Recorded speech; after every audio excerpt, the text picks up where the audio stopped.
we were open and willing to learn. We hadn't been yet beaten down by an industry, right, that moves uh, so slow. And so, anyway, all that being said, us having this outsider perspective, being lifelong learners, being able to question, hey, we've always done it that way. Well, why? Right? Let's dig in and find out why. There's got to be a better way. And we sure as heck failed 9 times out of 10, but there's always a nugget, and we kept learning and kept persevering through it. That I think ultimately put us in the position we're in today, which is with hundreds to thousands of customers and folks leveraging our data, our information, our software. That I don't think anyone could have imagined we'd be in this place when we started. Right.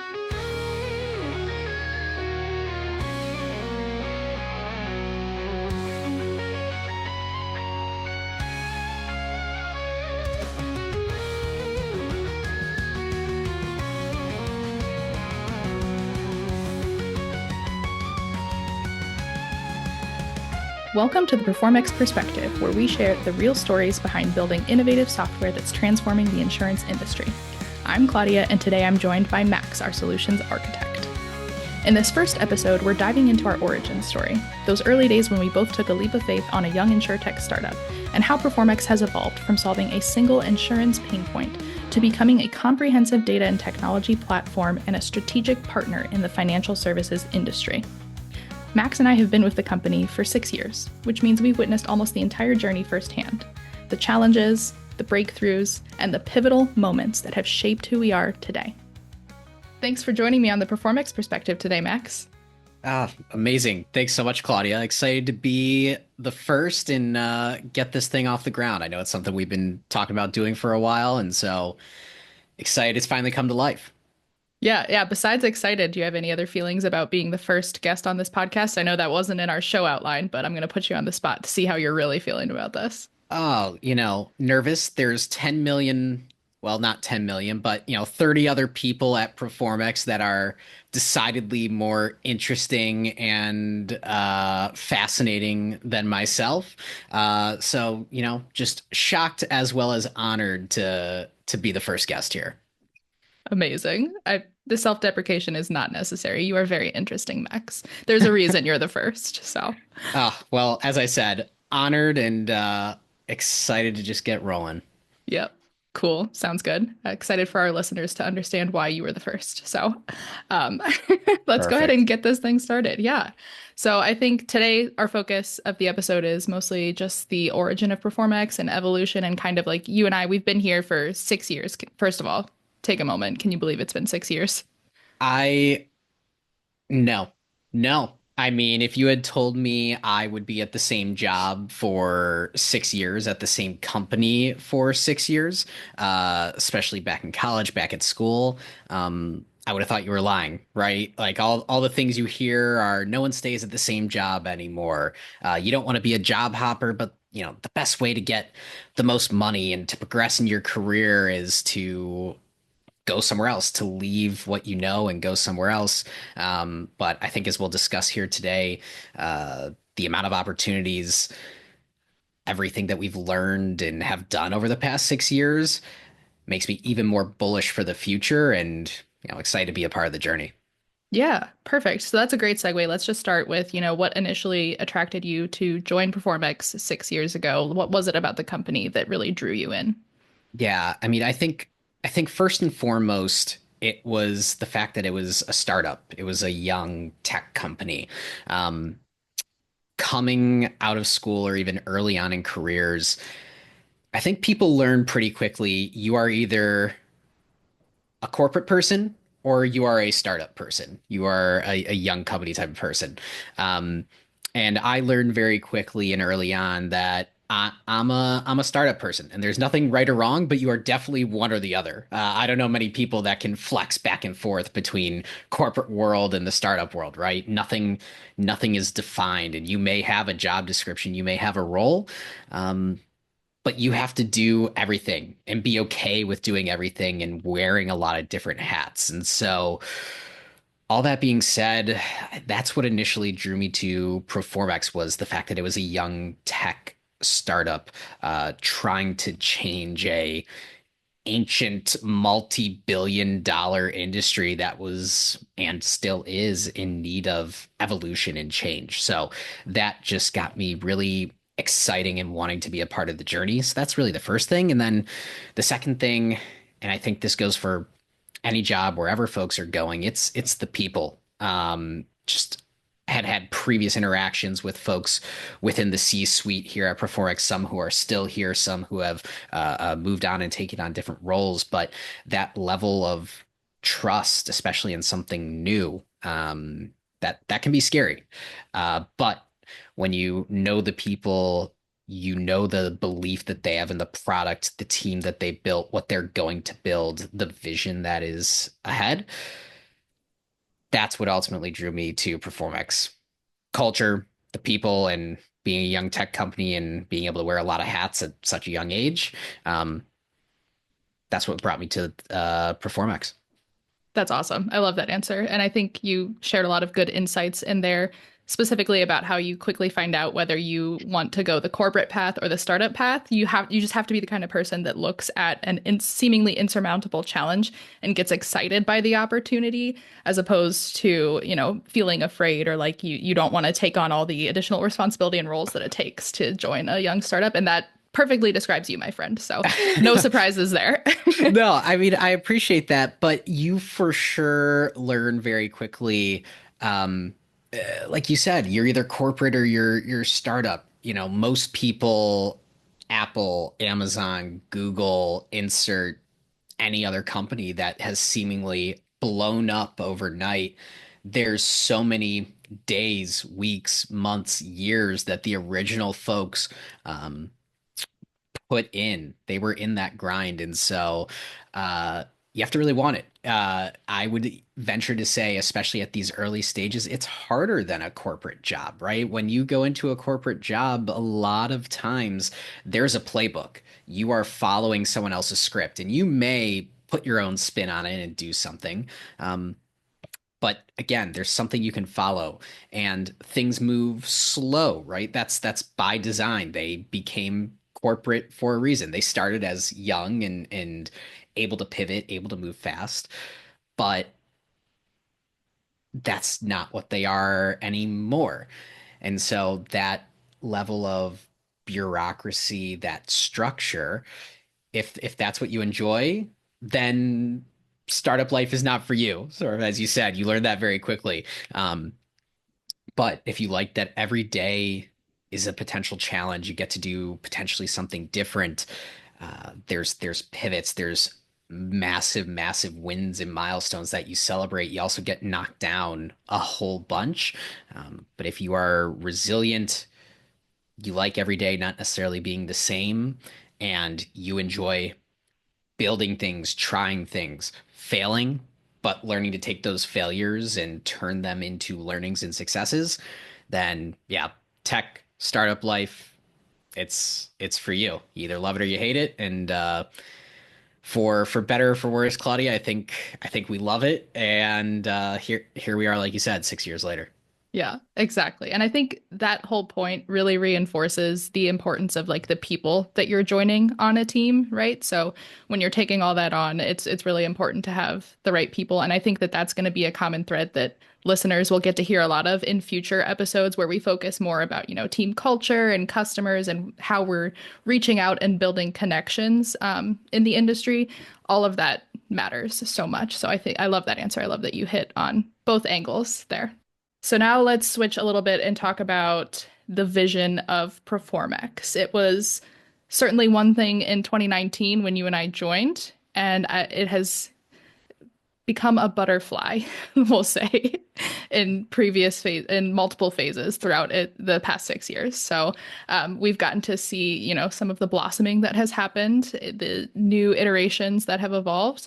And I would just really love to hear from your perspective, like where you think it was when we started versus where it is now. Yeah. So I think for the most part, the overarching vision hasn't changed too much in the sense of when I started, and Mike Pepe founded the company, a couple of years before you and I started. It was all about protecting policy owners and beneficiaries, right? So that's what we're all about today. We're just going about it differently than when Mike first started. And that comes with, again, as we touched on before, that comes with being a startup, seeing what works, what doesn't, throwing the stuff that doesn't work, throwing it to the curb, keeping on the path of what is working. Maybe you pull some stuff back because you're like, oh, we didn't try it that way. Let's try something else from stuff that didn't work. And then it inevitably doesn't work again, and you keep going and you keep going. All that is to say, at the core of what Proformex does, we believe in protecting policy owners and beneficiaries. I think we just go about it a different way today than we did back then, right? When Proformex was founded, it was for individual advisors who wanted to do right by their clients, right? Proformex a policy management system to help you do policy reviews and look after clients and make sure every single year you're reviewing life insurance policies the same way people agonize and look at the stock ticker, right? And see, are we up and down, left, right, what's going on there? Do the same with an insurance policy, right? And that really resonated with a core group of people. And that's what Mike latched on to early on, with the main vision of how can we make policy reviews easier? How can we make looking after policies simpler, easier, better? Fast forward to the last 6 years, and I think what we realized is yes, people want to look after these policies, but there's different ways to do it in ways that can be done at scale that aren't necessarily a policy review. And so we do still have customers at Performix that are painstakingly reviewing policies, getting documents from carriers, and that process can be a whole thing. But what we've really learned is, okay, let's keep the same ethos, let's keep the same vision of being able to protect these what I'll call forgotten assets, right? No one thinks of an insurance policy as an asset. No one thinks of an annuity as an asset. It's, people immediately jump to stocks, bonds, mutual funds, structured notes, etc. So we've really harnessed and figured out a way of, again, keeping that ethos of protecting policy owners and beneficiaries, but doing it in a way that we are now, I will confidently say, one of the largest data providers around insurance policies and around the analytics and insights that we can provide at scale, is unmatched. So, how did we start? We started with policy reviews and all that, and a vision of protecting policy owners and beneficiaries, but it was a bit more narrow focused. Now, with where we've grown and the customers that we have and the challenges we are looking to overcome, we're now looking at it at a way of how do we do this at scale? How do we protect policy owners and beneficiaries at the largest scale possible, and also bring these assets into the full holistic financial planning picture? So, again, I think it's just grown. Like with any startup, you think you're going to go left and you end up going right. That's what's happened here. Still keeping the same ultimate North Star, but we pivoted a few times to get there. Yeah, and North Star is exactly the word I was thinking as you were going through the answer, right? Like protecting policy owners and beneficiaries has never wavered in being our North Star. We've just added different layers of meaning and different angles, different approaches to get to that same ultimate result. So love the way you phrased that. Couldn't agree more. Yeah, that's exactly right. And again, just the nature of being a younger company and learning, we got smarter, right? You don't know what you don't know. You learn every single day. It's such a cliche, but we did. With every single day, we learned more and more, right? We started out thinking the only way to get data and information from insurance carriers is through statements and illustrations, because that's all we knew. Fast forward a year or two, it's like, oh, there's this mythical thing called a data feed, right? And then we understand what goes into that. How do we acquire that data? We then bring in smarter and smarter people who say, okay, we can still achieve that North Star vision of protecting policy owners, beneficiaries, but we can do it in a way that's a lot smarter, more efficient, more valuable for folks, right? And so ultimately, just a tremendous learning experience. But you're exactly right. It was the North Star that drove it. We just became smarter and smarter in the way that we achieve that. Which is exactly what happens when you assemble a team of lifelong learners. Like so many of us came from backgrounds that were not even tangentially related to life insurance or financial services at all. So the fact that we're all here and like we've all gotten smart enough and taken the time to truly understand this industry and how we can make a difference in a way that, even people within the industry weren't thinking of before we came into the scene. So just another testament to team spirit, culture, all things that we'll talk about in future episodes. So I won't go on too long about those here. But No, but I think you brought up a good point, and that is 99% of the people that are at Proformex didn't start out in insurance, right? Or financial services for that matter. I think that ended up being a massive benefit. You need subject matter experts to explain the ins and outs of products and assets and all the things that are going on there. Um, but we didn't have any preconceived notions, right? We were open and willing to learn. We hadn't been yet beaten down by an industry, right? That moves uh, so slow.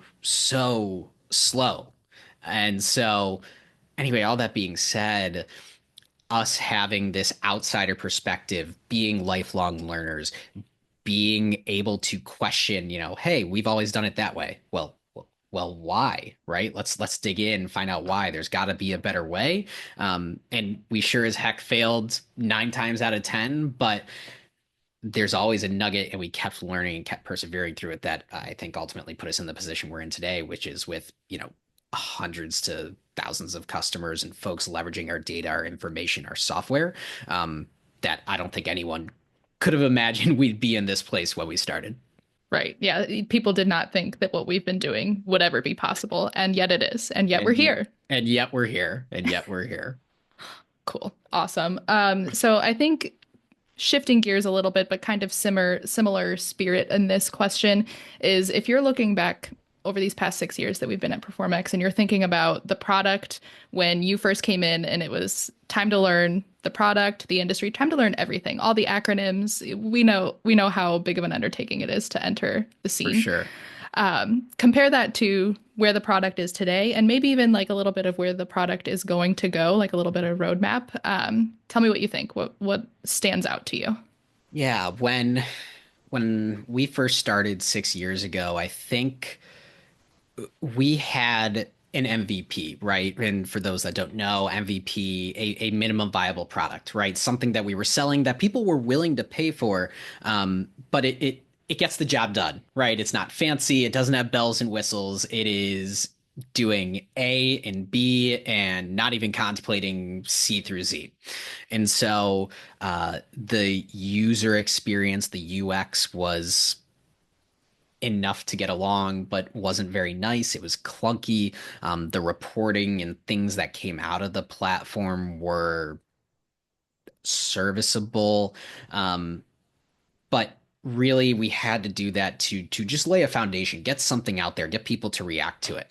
And then again, over the years, having started with a MVP, with a product that was particular for the individual agent or advisor, in order to accommodate where we were growing and where we continue to go and doing stuff at scale, doing stuff with tens of millions of data points updating each day, hundreds of thousands to millions of annuity contracts and life insurance policies flowing into a data platform and then subsequently into the actual application for folks or pushed via APIs into their systems.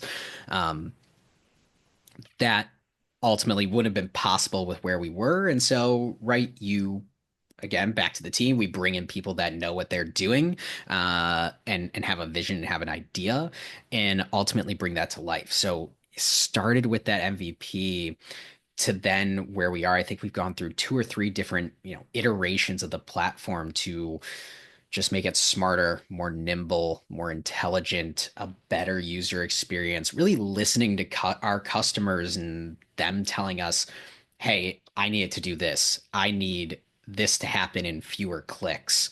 I need to be able to do that.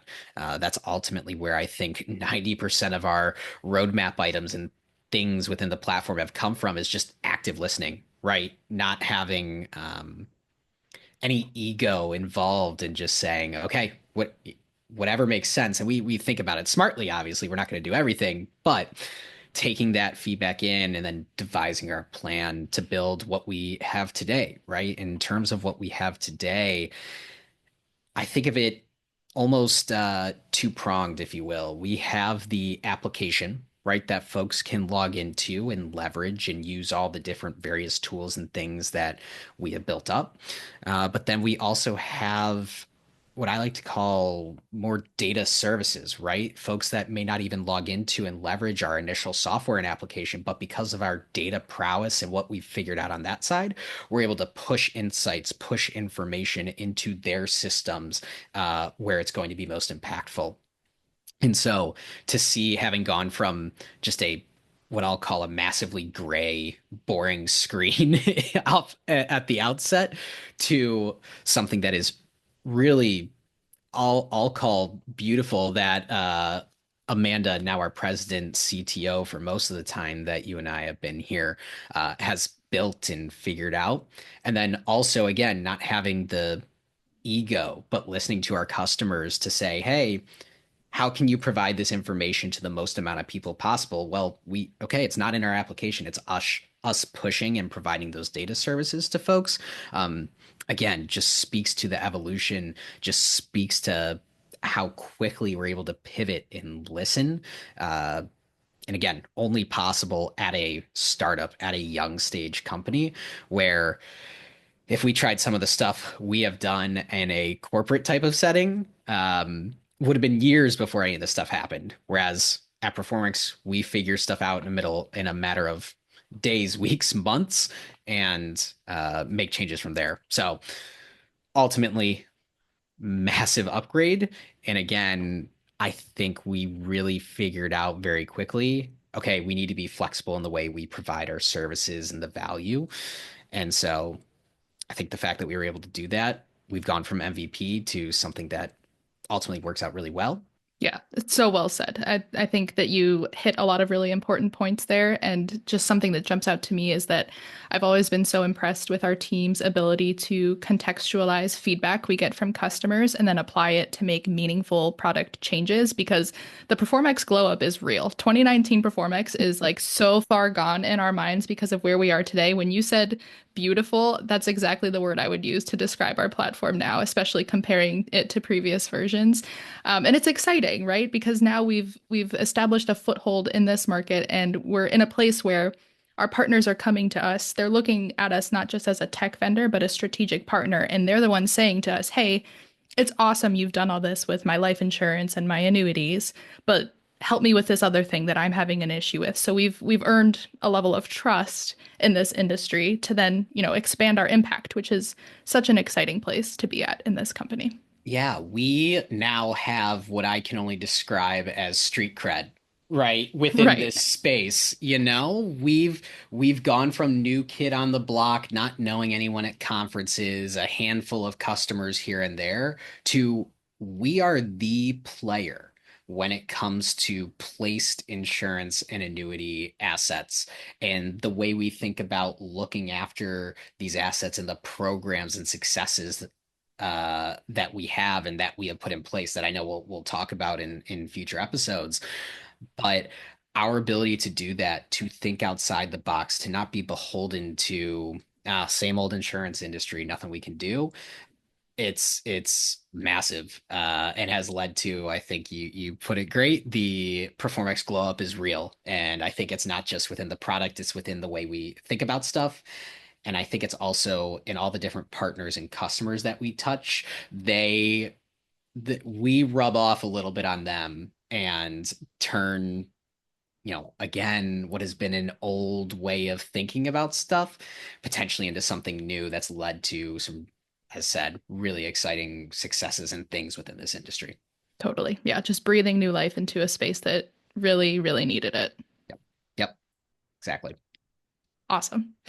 So, pivoting away just ever so slightly from Performex, I think it's important to give listeners a little bit more context about our background. So, my last planned question for you, I might have some follow-ups depending on where this conversation goes, is just if you could, talk about your journey, what role you started in, what role you're in today, because as from my perspective, there's this concept called tour of duty when it comes to working, where you intentionally hop around different departments to really understand the business across all angles. And when I think about that word, you're the first person I think of because I think it's safe to say you've done your tour of duty at Performex. So give our listeners a little glimpse of what that's been like for you.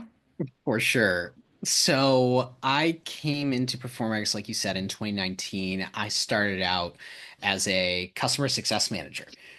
So what a customer success manager is they are in charge, at least at Performex, they're in charge of onboarding clients and then taking them from onboarding to implementation to training to continued support after they're onboarded, after you've trained them, so they want to stay on the platform, have success, and ultimately, right, renew and stay a part of the Performance community and evangelize all the good things we're doing at Proformex. And so I started there in that department in 2019 and really got my PhD in all things, not only Proformex, but all things industry as well. What the heck is a BGA? What is an IMO? You talked about all the acronyms and whatnot, right? Learning what the heck those actually meant and how does a life insurance policy work? How does an annuity contract work?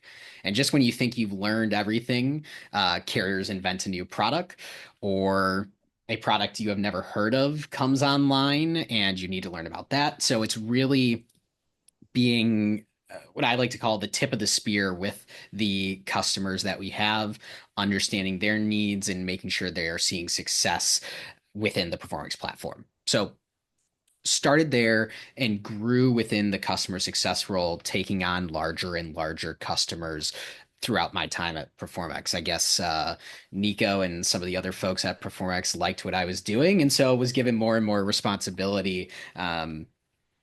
Especially as COVID hit and we go remote and all that takes place. And just again, in such an uncertain world, maintaining a level of calm with the customers, they continued on with Performex and leveraging the software in the system. And oh, by the way, while all that is going on, doing, as you said, tour of duty type activities, working with our previous CEO, our previous CFO to do modeling when it comes to cash projections and pitching Performex to investors and what we were building, being really an analyst. Had a background in that before coming to Performex, and we talked about the tech company startup ethos of you're going to wear multiple hats and you pitch in where you need to pitch in, and my skill set fit there. So not only am I managing customers, taking calls, training and doing that sort of stuff, but also working hand in hand with our CEO and CFO to pitch to investors why Performex is such a valuable company and what we are building and where we are going. And so all of that happens and takes place. And then from there, moved a little bit more over onto the sales side. We were someone that I have worked very closely with, and Kelly Lytle, who's now our VP of Sales and Carrier Partnerships, ended up taking on that VP of Sales role and was essentially building a team from scratch at that point in the Performex history. And so he needed someone that could, as he's dealing with the big enterprise deals and the large folks in the industry and banks and carriers and whatnot, who's dealing with the tens of thousands of agents and advisors and the hundreds of BGAs and distribution partners out there that Kelly just doesn't have time for. So ultimately made the transition from working with our customers to essentially prospecting and building out a team on that side of things to bring new business into Proformex, right? And that is a complete 180 in terms of mindset, in terms of how you talk and think about folks, right? On the customer side, you want to get into the nitty gritty, right? They need to know how to use the software and how to have success. And you want to have those conversations on the sales side, but you have to stay a lot more high level. Uh, just give the greatest hits. You don't have to read the entire story or go through the entire album. So ultimately, make that transition, make that change, hire people to come in and try to build out within what we call our small medium business segment. Did that for about a year, and the ultimate goal with that was to learn, okay, is this a viable segment that we can dump money on, pour gasoline on the fire, and grow and explode based on metrics and other things that we saw at the time. And ultimately, I think we answered that pretty quickly of this is a business that Performex wants to be in, but it's something that is just going to naturally happen, and we don't necessarily need as many dollars or resources towards it. And so ultimately we came to that answer. And go figure, tour of duty, transition a little bit again into very similar to the role I hold today, which is this solutions architect role. And it's really straddling the line between sales as well as more customer success, where it's working with Kelly on the sales side to devise and architect programs for folks before they get in the door. So ultimately, when they get to Nico and the customer success team and Jessica Cornwell, who's our enterprise CSM, ultimately they are coming in with a really great understanding of what they are going to do the second that they come in the door, based on all of our experiences, all the things that we've learned and what we built over the 6 years that you and I have been here. And so that's really where I am today, overlooking and overseeing our largest strategic partners, making sure that what Kelly and I told them they could do on the front end, we can actually pay off on the back end, as well as working with Kelly on the front end to sell to new prospects. Hey, this is what we do at Performex, and I can walk you step by step through exactly what you are going to do, why you are going to do it, and what successes you are going to see. So, from customer success on the one side of things, all the way to modeling and analyst moonlighting, if you will, then over to the sales side fully, to now standing somewhere in the middle, trying to connect all the different parts of our business and ultimately driving value with the largest, biggest names in our industry. Yeah, I think the proof is just in everything that you shared, right? About how you carved that path. And that's a perk of working, for a tech startup, right? Is like Absolutely. there's an opportunity to identify based on, work and current needs, what kind of role needs to be filled, who's the right person to fill it. And there's, never been a question that that person was you. So I hope that people listening to this podcast can achieve, at least a fraction of the level of appreciation I have for, watching you go through this journey and doing the work that you are today. It is hard. Like there's no way around that. It's a hard task, especially like you said, sales and customer success, two totally separate mindsets. So the fact that you're For sure. merging the two in your brain every single day is quite the undertaking. And so, in case no one has thanked you in a while, thank you, Max. No, I appreciate that, right? But ultimately, it's so rewarding, I think, in a way that I joke with others that are in the corporate world, so to speak. They, as we said, there's a playbook, there's a manual, there are ways in which they go about their day to day, and they know what their day to day is, and they love that.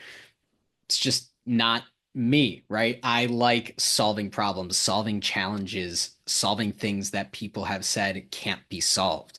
And 9 times out of 10, they were probably right. But man, when we figure something out here at Performex, the feeling that you get, because we've been in the trenches, we've been through it all, we understand blood, sweat, and tears. Maybe not blood, but definitely sweat and tears that has gone into everything.